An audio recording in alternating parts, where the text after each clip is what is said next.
everyone. Welcome to LeeToledo. I'm Kris Lee, and I'm so happy that you're joining us for this video today. Today's video is on a subject that is very dear to me because I really want to educate the public on how to find a legal professional to help you with your immigration benefit. So the first question is, how do you conduct a background check on the professional you wish to choose?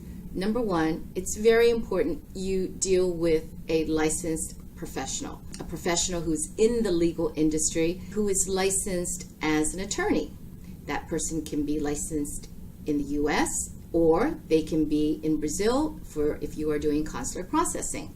But what's most important is that when you are talking about immigration benefits to the US, legal judgment is required.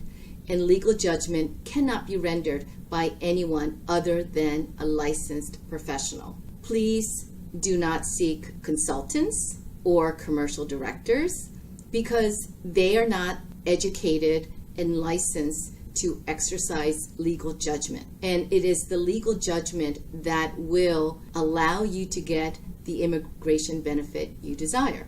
The next question I have is, what should be observed in terms of licenses and permissions?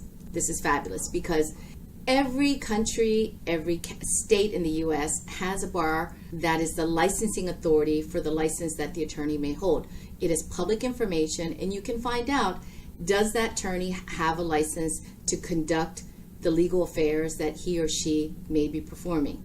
I highly recommend you do the search so you know who your legal representative is and what they're doing, how long they've had their license, and can be trusted. Because at the end of the day, your whole dream, your life savings may be going into this legal benefit. So don't take anything for granted. Seek information from legal or government authorities to confirm what might have been presented to you. A next question that has come to my attention is, are there lawyers who specialize in certain types of visas? And absolutely. There are attorneys who may do one type of immigration visa, such as H-1Bs. There are other attorneys who may do asylum cases. There are other attorneys who may do employment-based immigration visas, which is what our specialty is at LeeToledo. Let's see, the next question that's come out is it possible to carry out a consultation that regulates the profession, and how should that be done? Are there any specific links or pages? I kind of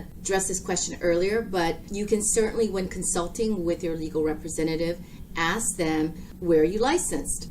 Do you have a link so that I can check to see and validate that you are licensed where you say you are?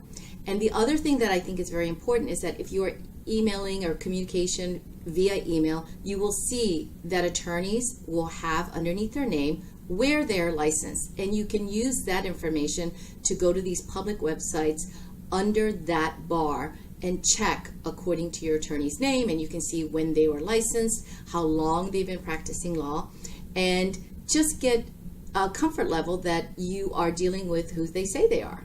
Can a lawyer or law firm promise a job? No. We are here to do your immigration benefit, not to offer you a job. And I think that clear distinction needs to be recognized, that we will not be providing you a job, but assisting you in the immigration benefit you seek. If you think about it, many conflict of issues could arise with you being promised a job by your attorney while doing your immigration benefit that may be associated with the job. Are there any warning signs that should be observed during an immigration process consulting? Yes. If you are meeting with an individual who is not a licensed legal representative, then you should ask yourself, why am I meeting with somebody who has to give me legal judgment and they're not licensed, they have no legal background? How can I trust the words coming out of somebody who is just maybe a consultant and gets paid to do that? Remember, these people are making money off of you, and you want to make sure that money is not being used for their own benefit as for your benefit.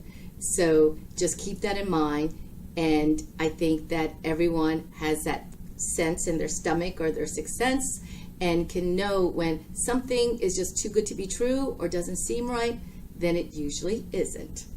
Okay, Let's see. If the applicant is not comfortable with any conduct of the lawyer, is it possible to change the office? What happens in these cases? Absolutely, you can change attorneys. You are not tied to the attorney if you do not like that attorney, or you were promised one thing and the attorney is delivering something else.